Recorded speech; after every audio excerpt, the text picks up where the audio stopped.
अस्सलाम वालेकुम जी। अगर आप खुश नसीब बनना चाहते हैं तो एक और बात जो है, एक और टिप जो है, एक और वाक़या जो है वो आपको सुनाना चाहता हूँ। आप इसको थोड़ा गौर से सुनेंगे तो आप खुश नसीब बन सकते हैं। आप जैसे हालात हैं उन्हीं में से खुशी के नाज़र ढूँढ सकते हैं। एक अखबार में एक दफ़ा इश्तिहार दिया गया कि जो भी अपने आप को खुश नसीब समझते हैं वो भी आ जाएँ, और जो बदनसीब समझते हैं वो भी आ जाएँ।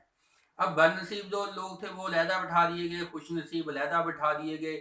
इसमें हर प्रोफेशन के, कोई मोची, दर्जी, नाई, इंजीनियर, डॉक्टर, बड़े प्रोफेशन वाले, छोटे प्रोफेशन वाले, औरतें, मर्द, लड़कियां, सारे जो थे ना, हर किस्म के लोगों को बुलाया गया, दावत दी गई। लोग आए, उनको जो है जब वो सारे तरतीब देखी तो उन्होंने महसूस किया कि जो बड़े बड़े गरीब लोग हैं वो खुश नसीबों वाली लाइन में बैठे हुए हैं, और बड़े बड़े अमीर लोग हैं वो कई जो है बदनसीबों वाली लाइनों में बैठे हुए हैं।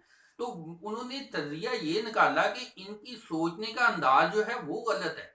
जिनकी सोचने का अंदाज अच्छा है वो खुश नसीब हैं, जिसने सोचने का अंदाज बुरा है वो बदनसीब हैं। जो अपनी नेमतों की तरफ ध्यान रखते हैं वो खुश नसीब हैं, जो अपनी बुराइयों की तरफ ध्यान रखते हैं वो बदनसीब हैं। इसके बाद उन्होंने एक काम और किया। उन्होंने एक अखबार दी। अखबार में उन्होंने लिखा कि इस अखबार में आपने तस्वीरें गिननी है, तस्वीरें गिननी है, और जो देखना है कि पहले कौन तस्वीरें गिनता है।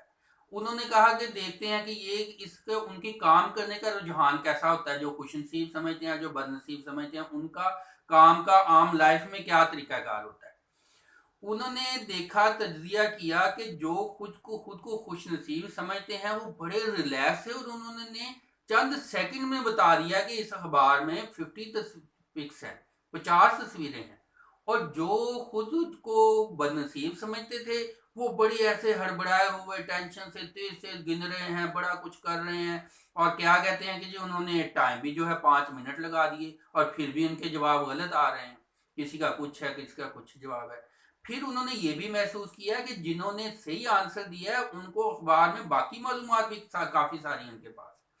अब उन्होंने गौर किया, उन्होंने पूछा, जो उन्होंने बाद में जो उन्होंने आंसर दिया उन्होंने भी पूछा ये क्या है। तो बताया गया, देखा गया, उन्होंने कहा जो खुश नसीब समझते थे उन्होंने बड़े रिलैक्स होके बड़ी प्लानिंग से अखबार के जो है सफ़ात पलटे। तो दूसरे सफ़े पे लिखा था, बदनसीबो खुश नसीबो, जैसे भी हो आप गिनने की टेंशन ना लो, इस अखबार में 50 तस्वीरें लिखा हुआ था। वो जो खुश नसीब थे उनकी नज़र उसके ऊपर पड़ी, और जो बदनसीब थे वो बेचारे बेध्यानी लगे हुए थे। यानी कि जो उनको ये था, खौफ था कि हमने पहले भी बदनसीब रहे हैं, यहाँ पे भी कहीं बदनसीबी ना शो हो जाए, तो जल्दी जल्दी एक ही तरफ। यानी कि जो स्मार्ट वर्क करने वाले होते हैं वो खुश नसीब होते हैं, जो प्लानिंग करने वाले होते हैं वो रिलैक्स रहते हैं, वो खुश नसीब होते हैं। और जो हर तरफ का जायजा लेने वाले होते हैं वो खुश नसीब होते हैं। जो बदनसीब होते हैं उनकी बस सुई दिमाग एक ही जगह पे लटका होता है, एक ही जगह पे अटका होता है। वो बस वहीं पे जो है ना लकीर के फकीर बन के वो अपनी तमाम अपनी बुराइयां, अपनी ज़हनी टेंशनें, उसी के जो खौफ, उसी के डर, उसी में दब जाते हैं। लिहाजा अल्लाह के नबी सल्लल्लाहु अलैहि वसल्लम ने भी खुश नसीब जो है उसकी जो उसके खुश नसीब बनने के लिए एक गुर बताया है। अल्लाह ताला ने भी गुर बताया है कि अगर तुम नेमतों का शुक्र अदा करोगे तो मैं तुम्हारी नेमतें बढ़ा दूंगा। तो लिहाजा अगर आप खुश नसीब बनना चाहते हैं तो अपनी नेमतें जो हैं उन पे ऊपर नज़र रखा करें, उनको गिना करें, उन पे उस पर खुश रहा करें। अल्लाह ताला आपकी नेमतें बढ़ा देगा। यानी कि एक आदमी है, उसके पास थोड़े वसाइल हैं, थोड़ी दौलत है, थोड़ा पैसा है, थोड़ी अकल है, थोड़ी शक्ल है, लेकिन वो इतना खुश और फोकस रह के वो कहता है कि मैंने इसी से सारा कुछ करना है, जो वसाइल हैं इसी से तरक्की करनी है। वो खुश नसीब हो जाता है, उसकी बरकत बढ़ जाती है, अल्लाह ताला उसकी नेमतों में इजाफा करना शुरू कर देता है। फिर फरमाया, रब्बी औज़ीनी अन अशकुर निअमतक अल्लती अनअमता अलैया, ऐ रब मुझे तौफीक अता फरमा, मैं तेरी नेमतों का शुक्र अदा करूं जो तुमने मुझको अता फरमाई। ये अंबिया की दुआएं हैं। यानी कि जो नेमतें हैं उनको उसके लिए दुआ मांगा करें कि या अल्लाह मुझे तौफीक तो अता फरमा।